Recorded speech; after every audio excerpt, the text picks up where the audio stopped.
అందరికీ క్షణార్థులు ఎట్లున్నారులో మంచిగున్నారా? తీన్మార్ వార్తలలో మంచి మంచి ముచ్చట్లయితే పట్టుకొచ్చినా అవన్నీ చూసే ముంగట హెడ్లైన్ చూడుర్రి. స్టే మీద సుప్రీంకోర్టుకు సర్కార్, రిజర్వేషన్లు ఇస్తారట బరాబర్.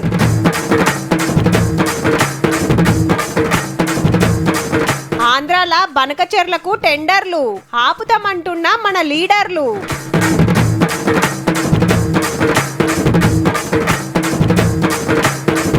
జోరైతున్న జూబ్లీ హిల్స్ ప్రచారం, ఖర్చు పెట్టాలే రూల్స్ ప్రకారం.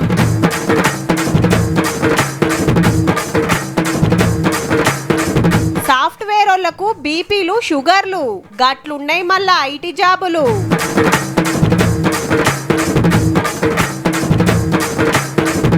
పొంగుతున్న పోచారం డ్యామ్, స్విమ్మింగ్ పూల్ కి తీసుకెళ్తాం కదా, అలాంటిది ఇక్కడ చూస్తే ఇంకా చాలా సంతోషంగా ఉంది. ఎంత ధైర్యంగా పోతున్నారు చూడండి, మెల్లగా అవతలికి పోతారు యువతలకి వస్తారంట.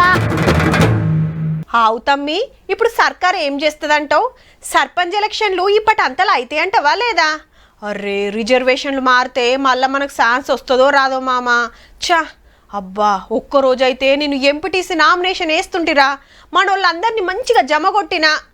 అవునరా, పెద్ద కులాలకు రిజర్వేషన్ ఇచ్చినాడు సప్పులు లేదు కానీ ఇప్పుడు గిట్లా ఆగబడతాన్రేమ్రా అని అంతటా నడుస్తున్న చర్చలు. మరింతకు గవర్నమెంట్ ఏం చేయబోతుందంటే అన్నట్టుగానే బీసీ రిజర్వేషన్ల కోసం సుప్రీంకోర్టుకు పోవాలని డిసైడ్ చేసింది గవర్నమెంట్. తోపు లాయర్లతోటి మాట్లాడి అందరు సలహాలు తీసుకొని కేసు వేయబోతున్నారు. చెప్పున్నే 2-3 రోజులలో కేబినెట్ మీటింగ్ పెట్టి ఎట్లా ముంగట్టుకు పోవాలి, కోర్టులు ఎట్లా కొట్లాడాలనో చర్చలు చేస్తారట. అయితే ఎలక్షన్ల మీద హైకోర్టు స్టే ఇయ్యలేదు, రిజర్వేషన్ల జీవో మీద మాత్రమే ఇచ్చింది. మొన్న తీర్పు పేపర్లు ఆలస్యంగా బయటకు వస్తే ఈ ముచ్చట తెలిసింది.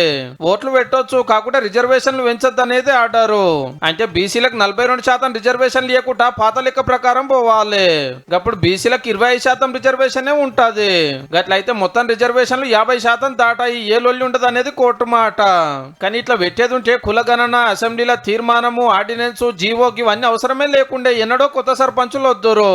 ఎలక్షన్ల ముంగట మాటిచ్చారు కాబట్టి రిజర్వేషన్లు వేస్తున్నారు. ఇల్లు తిరిగి జనాభా లెక్క పెడితే 156 మంది బీసీలే ఉన్నా 42% రిజర్వేషన్లు ఇస్తుంటే దానికి కూడా కొందరు అడ్డం పడుతున్నారని గరమైతుంది గవర్నమెంట్. ఇలా బీజేపీ బీఆర్ఎస్ పార్టీ ఒకటే ఏ రకంగా కోర్టులో అప్పీల్ చేస్తా ఉన్నారు, ఏ రకంగా అడ్డుకుంటా ఉన్నారు, ఇది ప్రజలకి అందరికీ అర్థమైనట్టు సందర్భం. ఆల్రెడీ బీసీ సంఘాలు రోడ్ల మీదకి వచ్చి నిరసనలు చేస్తున్నాయి, అంతటా మీటింగులు నడుస్తున్నాయి. సోమవారం రాస్తా రోకోలు, మంగళవారం తెలంగాణ బంద్. బీసీల నోటికాడి అన్న ముద్ద లాక్కొని అవమానపరిచారు కాబట్టి దీని మీద నిరసిస్తూ 14న తలపెట్టిన బంద్కు అన్ని పార్టీలు మద్దతు ఇవ్వాలని సర్కారులు అయితే ఏడగింత తగ్గకుండా తిప్పల పడుతున్నారు బీసీలకు ఫాయిదా చేస్తానికి. ఇక సుప్రీంకోర్టులో ఏమవుతుందో చూడాలి మరి.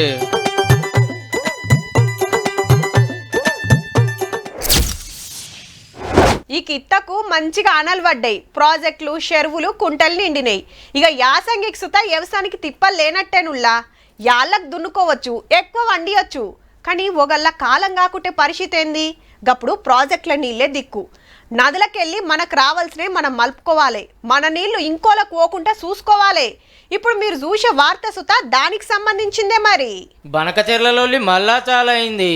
అరే మా తెలంగాణకు అన్యాయం అవుతుంది, ఆ ప్రాజెక్టు కట్టొద్దని మన గవర్నమెంట్ ఎన్ని కంప్లైంట్లు చేసినా సెంట్రల్ హిమ్మత్ తోటి ముంగడికే పోతుంది ఆంధ్ర సర్కారు. ప్రాజెక్ట్ రిపోర్ట్ తయారు చేస్తానికి టెండర్లు సుధా పిలిచిండ్రు బాజాప్తా. పనులు ఇట్లనే ముంగడికి పోయానంటే కృష్ణా నీళ్ళలో మనకు మళ్ళోపారి నష్టమైనట్టే. పోలవరం కించి బనకచెర్ల మీదకెళ్లి రాయలసీమకు నీళ్లు పట్టుకపోయా ఇకమత్ చేస్తున్నాడు చంద్రబాబు గారు. లేలే మీద మేము ప్రాజెక్టులు కట్టుకోక ముందుకే, మా వాటా మేము వాడుకోక ముందుకే మీరెట్లా తీసుకుంటారని మనోళ్ళు సెంటర్ వాళ్ళకి కంప్లైంట్ల మీద కంప్లైంట్ ఇచ్చిండ్రు ముందే. సరే మీ వాదన కూడా లెక్కలకు తీసుకుంటామని సెంటర్ మంత్రి పాటిల్ సార్ ఉత్తరం పంపిండు గాని బాబు గారు చేయాల్సింది చేస్తూనే ఉన్నాడు. ఈగేముంది, ఈడ మనోళ్ళ నడవ కిసర బసర అవుతాంది. గోదావరి బనకచెర్ల ప్రాజెక్టు మీద ఢిల్లీలో మీటింగ్ అయిన తర్వాత వేగంగా ఫైలు కదలడం స్టార్ట్ అయింది. ఈరోజు హరీష్ రావు గారు ఇచ్చిన స్టేట్మెంట్ లో ఏమీ వాస్తవాలు లేవు. మేము కాంగ్రెస్ ప్రభుత్వంగా బంకచెర్ల ప్రాజెక్టుకి వ్యతిరేకం, ఎట్టి పరిస్థితుల్లో కట్టనీయమని చెప్పి కూడా నేను మాటిస్తున్నాను. సర్వస్వం నష్టపోతుంటే కూడా ఇవాళ అడ్డుకోవాల్సినటువంటి రేవంత్ రెడ్డి ప్రభుత్వం నిమ్మకు నీరెత్తినట్లున్నది. అన్ని విధాల చర్యలు తీసుకున్నాము. మేము స్వయాన కేంద్ర ప్రభుత్వానికి వరబల్గా చెప్పినాం, లిఖిత పూర్వకంగా చెప్పినాం. ఏ అట్లా కాదు కాక, ఒక్కతే ఒక్క బుజ్జి, కట్నం ఎంతైనా ఇద్దాం, దొరికితే గవర్నమెంట్ జాబ్ ఉన్న పిల్లగాడు, లేదంటే సాఫ్ట్వేర్ సంబంధం, అంతేగాని మార్కెటింగ్ జాబు, ఇలేకరి, రియల్ ఎస్టేట్ గిసొంటి సంబంధాలు దేకేజరా. అవునక్క, పిల్ల కూడా ఐటీ కంపెనీలా కొలువు చేస్తుందట. మీ కోడల్ని వేసుకుంటారా అంటే ఇద్దరు మంచిగా సంపాదిస్తారు, ఏ తిప్పలుండది. అబ్బా, గచ్చిబౌలి మాదాపూర్ ఏరియాకు పోతే అదో లోకంరా, మొత్తం ఐటీ కంపెనీలే. మా ఓనికి గండ్ల జాబ్ వస్తే బాగుండే అని ఫీల్ అవుతుంటారు. కానీ ఇంకో దిక్కు వాళ్ళ కథ ఎట్లున్నదో ఈ వార్త చూస్తే మీకే తెలుస్తుంది. అద్దాల మేడల ఆఫీసు, సల్లటి ఏసీ, మెత్తటి కుర్చీ, ముంగట కంప్యూటరు, తీసుకపోను దించిపోను క్యాబు, ఫస్ట్కే జీతము. వారంలో 2 రోజులు తాతీలే, టూర్లు, పార్టీలు. ఏ కొలువు అంటే సాఫ్ట్వేర్ భయ అని అనుకుంటాం. ఒక్క పారు ఇరికినంటే ఎమ్మటే ఇల్లు కొంటారు, 4 వద్దులకు కారు వస్తుంది, కాకుంటే ఈఎంఐల. చుట్టాలు దోస్తులు మురుస్తారు. సాఫ్ట్వేర్ పిల్లగాడంటే సంబంధం కింద మంచిదే వస్తుంది. ఇదంతా ఇట్రోకు అట్రోకు కథ ఏరే ఉంటది. పొంచెల కమానం, ఇరాం లేని డ్యూటీలు, కూకొని పొట్టలు గుట్టలు, పెయిల రోగాల పుట్టలు, బీపీలు, షుగర్లు, టెన్షన్, గాయి గత్తర. ఓ సంఘం సర్వే చేస్తే దేశంలో 177 మంది సాఫ్ట్వేర్ జాబులు చేసేటోళ్లకు ఏదో ఒకటి మోపైందట బాడీలా. మగ పొరల కంటే ఆడవిల్లలే ఎక్కువ టెన్షన్ పడుతురట. మార్నింగ్ 5:30కి ఆస్ట్రేలియాకి మొదలుపెట్టి మార్నింగ్ 6:30కి మీరు యుఎస్కి ఫినిష్ చేసే విధంగా కొన్ని కాల్స్ ఉంటాయి. ఇలాంటి వాటి వల్ల స్లీప్ ఆప్నియా అని స్లీప్ డిసార్డర్స్ వస్తున్నాయి. అవు మరి, పగల్లేదు రాత్రి లేదు, డ్యూటీలే డ్యూటీలు. ఆఫీస్ లో కూకుంటే బయట తెల్లారిందో పొద్దుము కింద కూడా తెలియని పరిస్థితి. కంప్యూటర్ ఒత్తుడు, ఫోన్లు మాట్లాడు. టార్గెట్ ఒడిపియాలనాయే, బాస్ తోటి మాట రావద్దాయే. చల్లగా ఏసీ ఆఫీస్ లో కూకున్నందుకు నీళ్లు చక్కగా తాగరు, పెయి మీద ఎండపోడే వాడది. మళ్ళా పిజ్జాలు, బర్గర్లు, లట్టుపోటు తిని అట్లా కొంత కడుపు ఖరాబ్ అవుతుందట. కంప్యూటర్ చూసి దొడ్డు కళ్ళద్దాలు సంపాదిస్తురట. కదలకుంటా మెదలకుంటా గంటల కమానం కూకుండే వరకు పెయిల కొవ్వు పెరుగుతుందట, పానం కుసకుస అవుతుందట.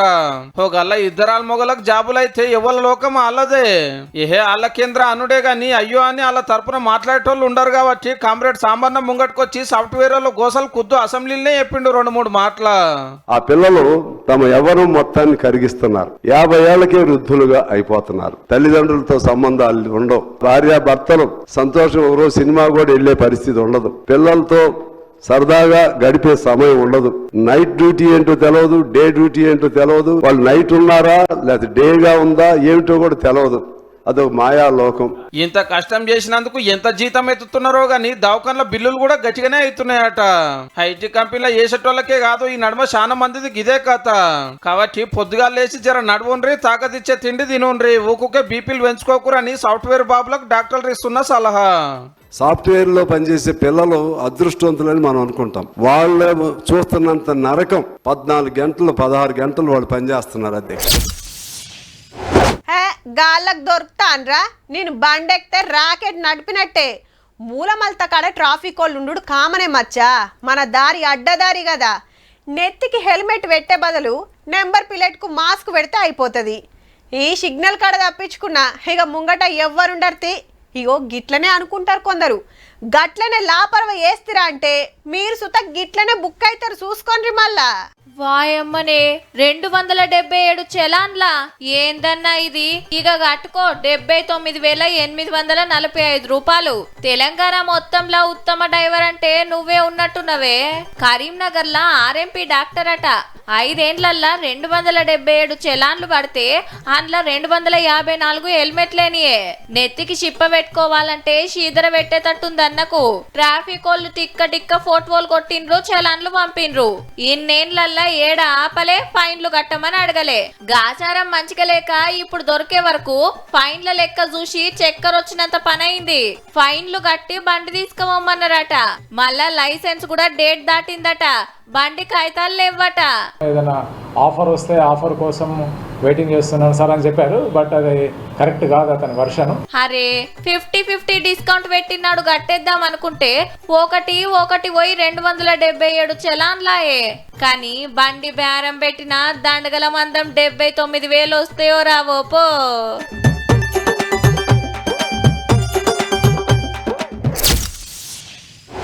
వామ్మో, మొన్న పోచారం డ్యాం బొంగుతంటే ఇక కొట్టుకోబోతుందేమో అనుకున్నారు చాలా మంది. ఎందుకైనా మంచిదని కిందున్న ఊర్లను ఖాళీ కూడా చేపించిండ్రు. 103 ఏండ్ల కిందట కట్టిందైనా గింత అంటే గింత కూడా ఏం కాలేదబ్బా. కామారెడ్డి జిల్లాలున్న గా డ్యామ్ను చూస్తానికి చాలా మంది పోతాన్రని మా చంద్రవసత పోయింది. చూద్దాం మరి ఏం చెప్తుందో. పోచారం కాడ బ్రిడ్జ్ మీద మస్తు నీళ్లు ఉన్నాయి అంటే చూసొద్దామని వచ్చిన కళ్ళకు పండుగ లెక్క అనిపిస్తుంది. చూడండి ఎంత మంచిగా ఉన్నదో. ఆ చెర్లకేంచి వస్తున్న నీళ్లు మత్తెడ దుంకిగో ముద్దుగా ఎట్లా పోతున్నాయి చూడండి.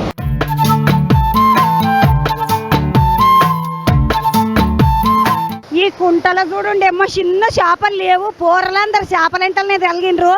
మస్తు వలలేసారు, అన్ని కొరమటలే. అక్కడ ఎదురుగా చూడండి గోడ మీదకి ఎట్లా ఎగురుతున్నాయో చేపలు. ఓ ఎమ్మ నేను నీళ్ళకి ఎదురెక్కి పోతాయి ఈ చేపలు. నీళ్ళని పట్టుకొని అట్లా మీదకి ఎక్కుతా ఉన్నాయి. ఒర్రి మస్తు అనిపిస్తున్నది కదా. భార్య కొడుకు భర్త ముగ్గురు కలిసి నిమ్మలంగా నీళ్ళ కాడ ఎంజాయ్ చేస్తున్నారు. నీళ్లు నూకేస్తున్నాయి ఇట్లా మనల్ని. ఏడికెంచిరా అమ్మవారి దగ్గరికి వచ్చాము దర్శనానికి. ఇక్కడ తెలిసిన వాళ్ళు ఇక్కడ పోచారం డ్యామ్ బాగుంటుందంటే తీసుకొచ్చాము. ఎప్పుడో వీక్లీ వన్స్ స్విమ్మింగ్ పూల్ కి తీసుకెళ్తాం కదా, అలాంటిది ఇక్కడ చూస్తే ఇంకా చాలా సంతోషంగా ఉంది. ఎంత ధైర్యంగా పోతున్నారు చూడండి. మెల్లగా అవతలికి పోతారు, యువతలకి వస్తారంట. సిటీ వాతావరణం ఎట్లా ఉంటుంది అందుకని కొద్దిగా పిల్లలకి చూపిద్దామని చెప్పేసి వచ్చాము. మంచిగా నీళ్ళ కాడ కూరలు ముద్దుగా ఆడు చూడండి. అమ్మాగో ఆడ ముద్దుగా లోపలికి పోతున్నాడా. అద్దాల బీరువాళ్ళకి ఎంత బయటకు వచ్చినట్టు వస్తున్నాడు చూడండి అని. ఆహా పోతున్నాం ఇట్లా చూసిపోదామని వచ్చినాం అక్క. మంచిగుందా? బాగుంది అక్క. ఇది రెండోసారి. కాడికేంచి దాకా నీళ్లు ముద్దుగా మత్తెడ దుంకి ఏకదమ్మ అనిపిస్తున్నాయి. నడుచుకుంటా అన్ని చేపలని చూసుకుంటూ అవుతుండే. తమ్ముడు ఏం పేరు నాన్న? తెలీదు చేపల పేర్లు. నా పేరా విజయ్. ఎక్కడికేంచి? హైదరాబాద్ నుంచి. మేము 5 వచ్చినాము. నిజామాబాద్. ఇప్పుడు కూరలు చూడండి. వస్తాం చూద్దాం ఒకసారి ట్రిప్ కూడా అంటే వచ్చారు అంతే.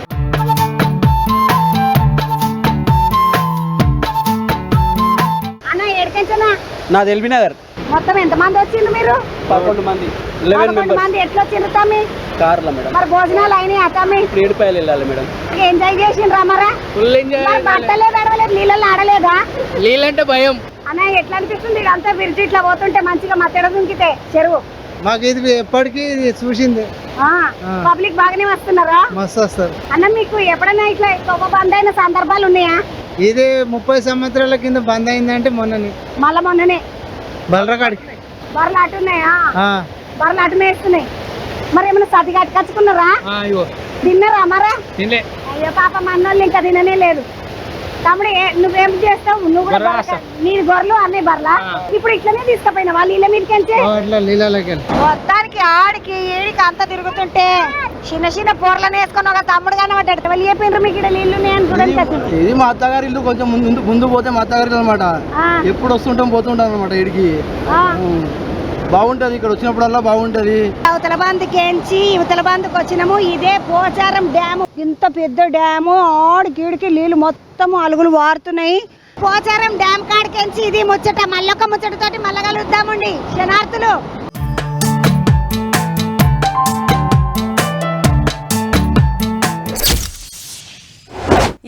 ఎక్కడదుల్లా జూబ్లీ హిల్స్ ల ప్రచారం జోరైనట్టే.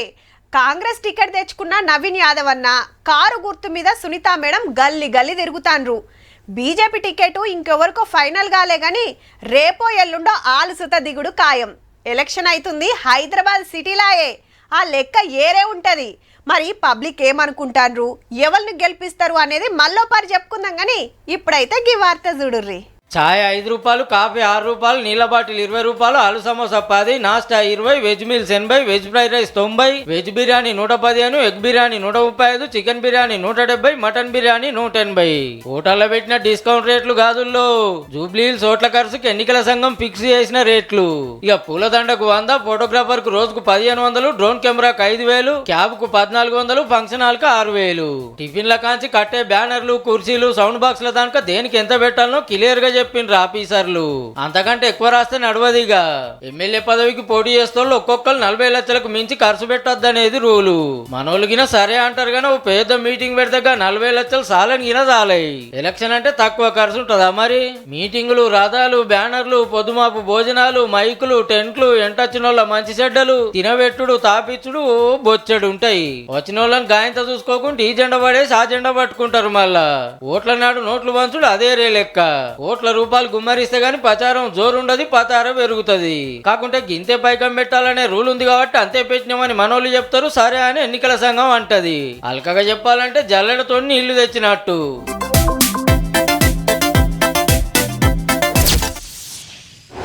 శాన గుళ్ళు, గుట్టలు, కొండల మీద ఉంటాయి. మెట్లెక్కి మీదికి పోవాలి. 100, 200, 500, 1000కి మీద కూడా మెట్లుంటాయి. బండ్లు పోతానికి తవ్వున్నా మొక్కులున్నోళ్ళు మెట్ల తవ్వల పోతారు. కానీ కేరళ శబరిమల అయ్యప్ప గుడి మీదకి పోవాలంటే 18 మెట్లే ఉంటాయి. అది సుత బంగారంతో. కాకుంటే దీక్షలున్న సాములకే గా బంగారు మెట్ల మించి పోయే భాగ్యం. ఆ గుడి కాడ తప్ప ఇంకేడ గసొంటి సౌలతి లేకుండొచ్చు. అయితే నీ గింత పాపం ఉంటా అదుల్లా. శబరిమల అయ్యప్ప గుడిలా 4.5 కిలోల బంగారం మాయం చేసిండ్రు. మరి ఈ పనివంతులు ఎవరో అస్సలు ఇడిచిపెట్టద్దు, క్రిమినల్ కేసులు పెట్టి ఎంక్వైరీ చేయాలని ఆర్డర్ వేసింది కేరళ హైకోర్టు. గయాబ్ చేసి కూడా 6 ఏండ్లు. అప్పట్లో గుడి ముంగటుండే ద్వారపాలకులకు బంగారంతో తాపడం చేపిస్తే అవి మెరుగు పెట్టిస్తామని బయటికి తీసిరు గుడి కమిటీ వాళ్ళు. గా పని మద్రాసులో ప్రైవేట్ కంపెనీకి ఉపయోగితే కేరళకెళ్ళి కంటైనర్లు తీసుకుపోతానికి 40 రోజులు పట్టిందట. ఎక్కించేటప్పుడు 42 కిలోలకు మీద బంగారం ఉంటే దించేటప్పుడు 38 కిలోలే ఉందట. నడిమిట్ల 4.5 కిలోలు ఎట్లా మాయమైంది అనేది కేసు. అయితే బంగారంతో బయలుదేరిన కంటైనర్ ఎన్నో గుళ్ళు, గోపురాలు తిరుగుకుంటా కొందరు లీడర్లు, యాక్టర్ల ఇళ్లకు పూజలకు పోయిందట. అగో గాడనే గయాబ్ చేసి ఉంటారనే ప్రచారం నడుస్తుంది. కానీ సీదా కంపెనీకి పోకుండా ఇళ్లలో పూజలకు దేవుని బంగారు వస్తువులు పట్టుకపోవడిందని గరమైతున్నారు భక్తులు. కాదా మరి శబరిమల అయ్యప్ప గుడికి లక్షల మంది భక్తులు వస్తారు 41 రోజులు దీక్షలు పట్టి. సాములు ఇంత నిష్ఠతోటి పోతుంటే ఆడనేమో గిసొంటి కథలు నడసవా. గా విచారణ ఎన్నడోడుస్తుందో ఎవరి పంతనమని తేలుతుందో గానీ గా బంగారం దొంగలను నువ్వే చెప్పిన వట్టియాలయ్యప్ప.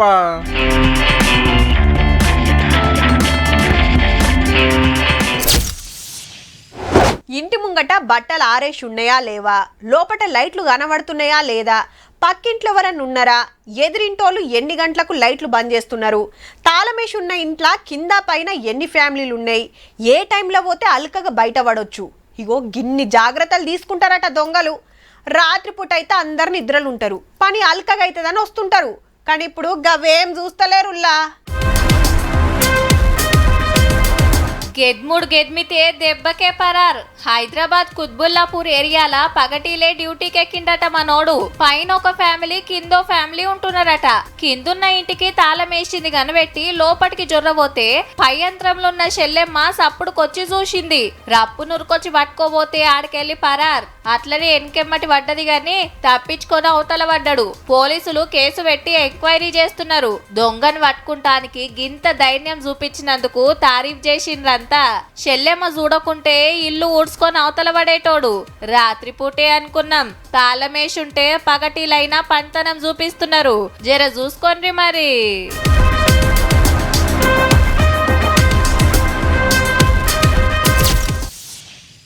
టన్ను 1.5 సరుకు చెన్నై సేరినాదప్ప. నీ తాన 6 బుల్లెట్లే, మా తాన 60 గొడ్డెళ్ళు. లెక్క సరిపోదు సామి. నాకు రావాల్సిన పైసా అనా అయినా అర్ధనైనా అది 7 కొండల మీదున్నా 7 సముద్రాల అవతలున్నా ఇడిసేదేలే. పార్టీ ఉంది పుష్ప అని సినిమాల డైలాగులు చెప్తుంటే చూసి సప్పట్లు కొట్టినాం. కానీ బయట అంతకంటే జోరున్నదుల్లో. హౌ పుష్ప సరుకే 356 మొద్దులు, 10 టన్నులు, 8 కోట్ల మాలు.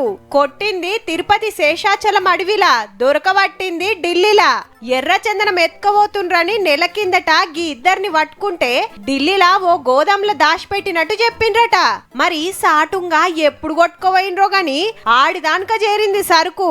గుజరాత్ నుండి గానీ లేదా తమిళనాడు, కర్ణాటక ఈ ప్రాంతాల నుండి కూడా లాస్ట్ టైం ఇదే విధంగా ఇన్ఫర్మేషన్ ని అటు టెక్నికల్ ఇన్ఫర్మేషన్ ని క్రోడీకరించుకుంటూ గదన్నట్టు ఇన్ని రోజులు గా రాష్ట్రాల మీదకెళ్లి సముద్రంలా బయటి దేశాలకు సప్లై చేసేదట. గా రూట్ల చెక్ పోస్టులు టైట్ చేసేటోరకు ఎవ్వలకు అనుమానం రాకుండా కొత్త తొవ్వల ఢిల్లీకి పట్టుకపోతుర్రన్నట్టు పనిమంతులు. ఆడ దొరకబట్టిన మాల్ను కోర్టు పర్మిషన్ తోటి తిరుపతికి తెచ్చిర్రిగా. మరి ఈళ్ళని చూసి సినిమా తీసిండ్రో సినిమాలో చూసి ఈళ్ళు చేస్తుండ్రో గాని ఎర్ర చందన మగుపడితే పాప ముందురా నాయనా.